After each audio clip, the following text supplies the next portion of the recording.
일상에 바쁜 여러분들을 대신해서 지식과 통찰을 정리해드리는 매일 공부 매일 인사이트입니다. 오늘은 자기계발서의 원전, 고전이라고 할 수 있는 카네기 성공론에 대해서 한번 정리를 해보도록 하겠습니다. 카네기 성공론은 저작권 같은 게 없는 것 같아요. 왜냐하면 출판사마다 제목을 이렇게 제각, 그래서 이제 원 제목을 알아야 돼요. 그래서 이 책의 원 제목은 How to Stop Worrying and Start Living 이렇게 됩니다.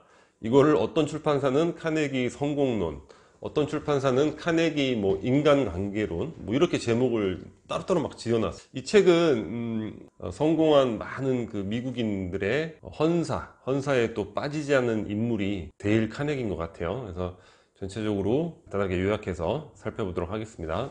자, 책의 이제 초반부에는 오늘을 살아라 이 주제로 여러 가지 이제 그 에피소드 같은 것들이 소개가 되거든요. 그 존스 홉킨스 의과대학을 창립한 그 윌리엄 오슬러 경이 있는데 젊은 시절에 전문의 시험도 봐야 되고 이렇게 또 고민이 많잖아요. 시험 보고 나서 취업을 해야 될지 개업을 해야 될지 막 머리도 복잡하고 막 좀 심란하고 그랬는데 어느 날 이제 어떠한 글귀를 발견하게 된 거예요. 그리고 글귀는 바로 이 청년 오슬러가 성공적인 의사가 되고 존스 홉킨스 의과대학까지 설립하고 영국의 그 자규도 받았잖아요. 이렇게 여러 가지 성공의 계기가 바로 이 글귀에서 비롯되었다 이렇게 얘기를 하고 있죠. 그게 뭐냐면 고민에 막 심란하고 막 이런 상황에서 본 글인데, 우리가 해야 할 중요한 일이란 저기 멀리 있는 희미한 것을 보는 일이 아니라 명확하게 보이는 바로 자기 가까이에 있는 것들을 실행하는 것이다, 이런 얘기죠. 그러면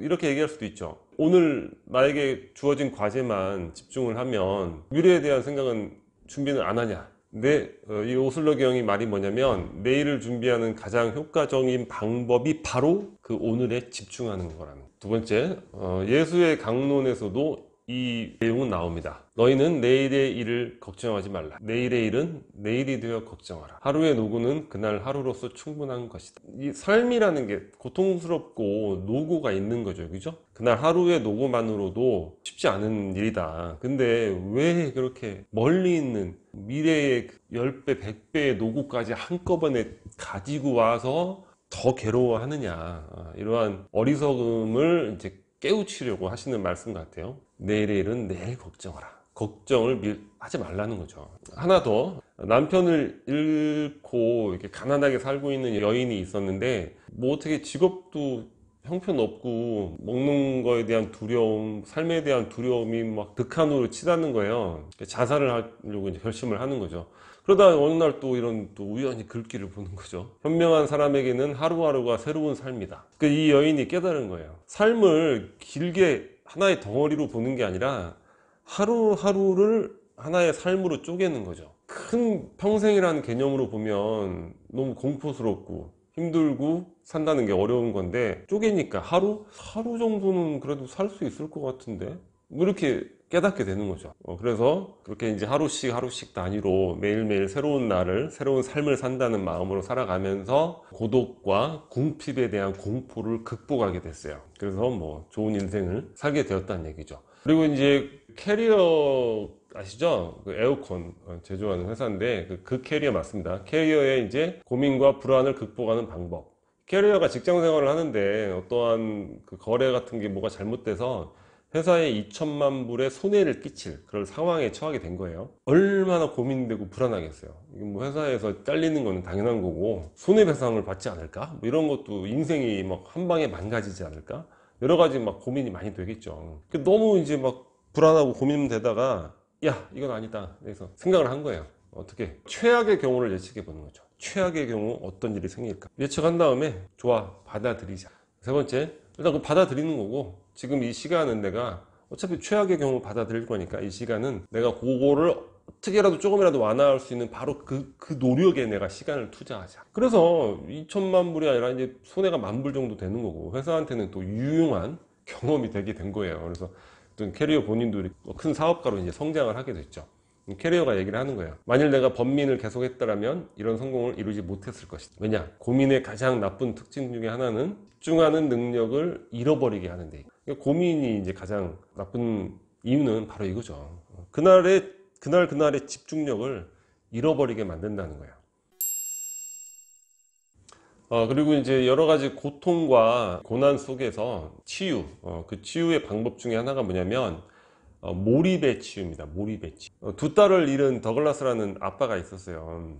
딸이 죽었는데 상심하고 있는데 또 새로 딸을 낳는데 낳은 지 5일 만에 죽은 거예요. 그러니까 뭐 완전히 비탄에 잠겨서 상심에 잠겨서 막 헤어나오질 못하는 거죠. 근데 이제 3살밖에 아들이 하나 있는데 아빠 이제 3살이니까 기분도 모르잖아요. 아빠가 지금 어떤 기분이. 그러니까 보트를 만들어 달라고 떼기장을 쓰는 거예요. 그런 기분이 아닌데 계속 이렇게 하다가 하도 얘가 이제 그래서 이제 보트를 이제 뭐 조립하는 걸 만들었는데 이 조립하는 3시간 동안 그 모든 고통을 잊게 된 거예요. 그래서 이 더글라스가 깨닫게 되는 거죠.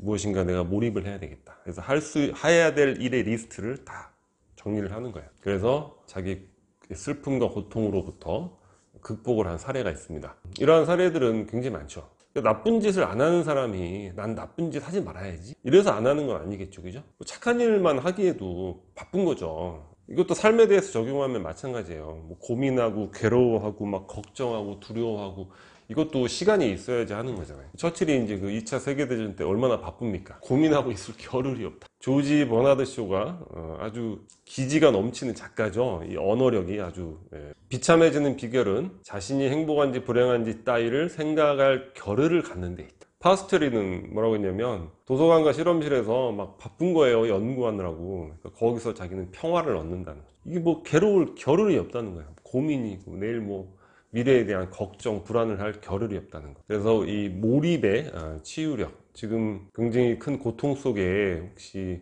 괴로워하고 계시거나 이런 분이 계시다면 좀 참고해 보실 수 있는 사항이 아닐까 이런 생각이 듭니다.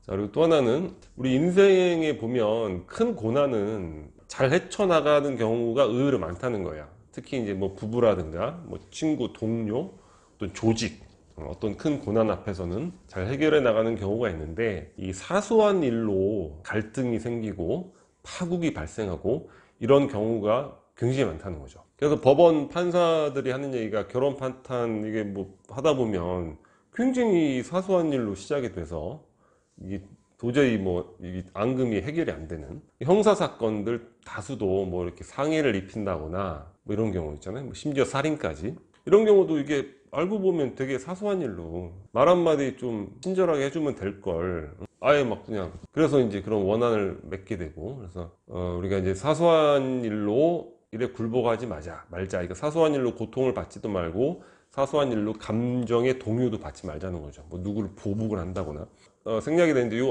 뒷부분에 그런 얘기가 나옵니다.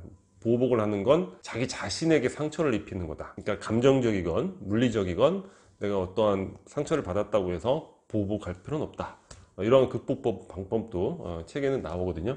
폭내에 날아가지 않을까 하며 벌벌 떨고 있을 때, 그러니까 막 저기 해군 출신인데 잠수함에 이렇게 있는데 일본 배가 와서 어뢰를 계속 떨어뜨리는 거예요. 이게 잠수함에 5m 내에 터지면 잠수함이 이제 구멍이 나서 침몰하는 건데 15시간 동안을 그냥 계속 어뢰를 떨어뜨리는데 운 좋게 10m, 15m 근방에서 떨어지는 거예요. 15시간 동안 계속 어뢰를 떨어뜨리다. 그러니까 완전히 뭐 그냥 공포의 수준이 상상을 못하는 거죠. 다시는 내가 햇빛이나 별을 볼 수 있다면 다시는 사소한 일로 고민 따위는 하지 않겠다. 이런 결심을 했다는 거예요.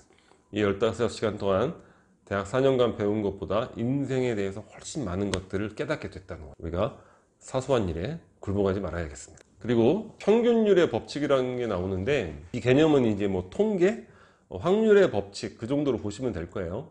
여러 가지 사례가 나와요. 그 중에 이제 제가 좀 인상 깊었던 건 뭐냐면 데일 카네기가 이제 해군 출신이라서 해군에 대한 사례가 좀 많이 나오는 것 같아요. 승무원들이 막 공포에 많이 떠는 거죠. 이게 전시가 되면 이제 상대 배하고 막 전투를 하잖아요. 서로 막 어뢰 쏘고 미사일 쏘고 막 쏘는데 전쟁하다 잘못하면 죽는구나 이러고 있는데 실제 통계는 뭐냐면 어뢰의 명중이 되더라도 100척 중에 60척은 침몰 안 한대요. 그리고 이제 40척, 이것만 해도 이제 40%죠. 40%의 확률로 떨어졌어요. 근데 40%도 10분 이내에 침몰한 건 5척. 그러니까 5%로 떨어졌네요. 5%로. 그죠? 그러니까 10분이라는 시간은 배에서 탈출할 수 있는 시간적 여유가 있는 거거든요.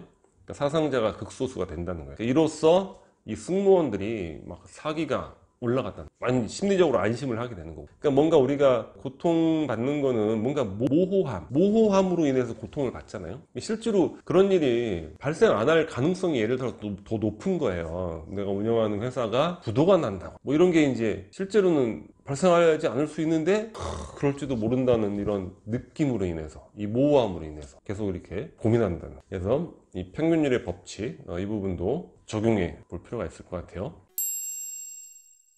자, 그러면은 우리 이 책은 이제 고민에 관한 책이고, 고민을 하지 말자는 내용인데, 그 예를 들어서 그 도쿄대학교의 강상중 교수가 얼마 전에 뭐 고민하는 힘이라는 책을 썼잖아요. 그러니까 여기서 고민이라는 거는 worry, 그러니까 약간 걱정, 두려움, 뭐 이런 뉘앙스의 고민이에요. 그러니까 부정적 의미의 고민. 근데 그 강상중 교수의 책은 뭔가 인생에 대한 진지한 숙고, 이런 의미에서의 고민이란 말이에요. 뭐 철학, 뭐 이런 거.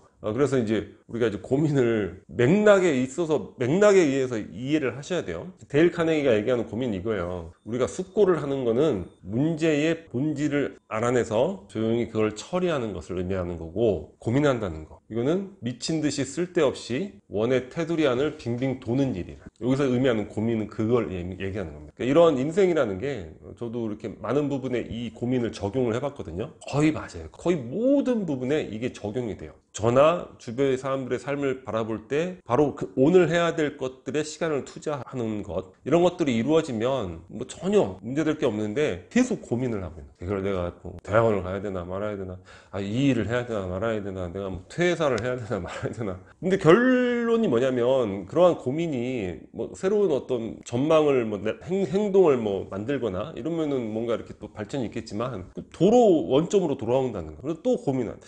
고민이라는 거는 인생을 파괴시키는, 바로 미친 듯이 원의 테두리를 빙빙 도는 인생을 파괴시키는 것이다. 그리고 부당한 비판을 이겨내기, 이런 부분으로 뭐 자살까지도 많이 하죠, 그죠? 뭐 요즘에 댓글 뭐 이런 것들로 인해서. 그리고 이제 인간의 어떤 이 행동의 어떤 원형은 변하지 않는 것 같아요. 뭐 중세시대 마녀 사냥했다고 우리가 아유 전근대적인 인간들이구만. 근데 지금도 그런 거 계속 하고 있잖아요. 계속 뭐 하나 걸리기만 해라 하면서 온 언론부터 시작해서 사람들이 그냥 공격을 하는 거죠. 내려와, 결벽 밑으로 내려가 있어. 그런 일들이 많은 것 같은데, 부당한 비판을 받았을 때 그거를 이겨낼 수 있는 힘도 우리가 가져야 된다는 거죠. 부당한 비판은 당신이 질투와 선망이 대상이 된 것이다, 이렇게 이해를 하라는 거죠. 당신이 잘났으니까 그렇게 된 것이니까 그거에 뭐 너무 괴로워하지 마라. 역사 속에 위대한 인물들 얼마나 부당한 비판을 많이 받았냐. 옛날에 예일대학 학장이 그런 거예요. 만일 이 사람이 대통령 되면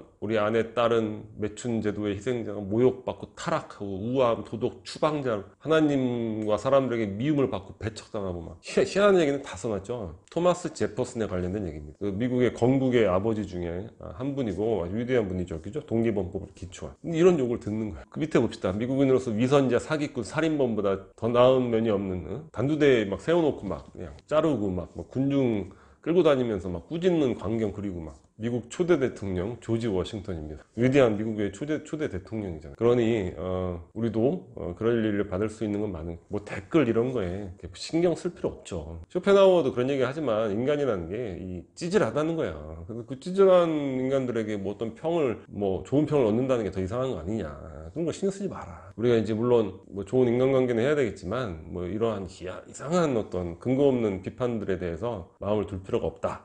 이런 얘기죠. 또 하나는 이제 배은망덕에 대한 대처법, 이런 게 나오는데, 우리가 이제 누구 주변 사람들한테 친절을 베풀거나 이제 어떤 도움을 줄 경우가 있죠. 근데 그런 것들이 그 상대방으로부터 어떤 감사의 표시를 얻지 못할 경우에 또 마음의 평화가 깨진다는 거. 그래서 카네기가 그러지 말라는 거죠. 감사할 줄 모른다고 화내지 말고 기대를 아예 하지 마라. 예수도 하루에 10명의 나병 환자를 고쳐주었는데 감사는 한 명밖에 못 받았다. 보통의 도움입니까? 이게 나병 환자를 고쳐준 건데, 근데 한 명만 감사했다는 거예요. 여러분들도 예수 이상의 감사를 기대하지 마라. 뭐 이런 얘기가 되겠죠. 전반적으로 이제 개인적으로 뭐 인상 깊었던 그런 부분들 살펴봤는데, 저는 이 카네기 성공론 책은 한 권 소장하고 계시면서 그때그때 필요한 부분들 반복해서 찾아보시면 삶을 살아가시는 데 있어서 매우 유용한 도움이 되지 않을까, 이렇게 생각을 합니다. 준비하도록 하겠습니다. 감사합니다.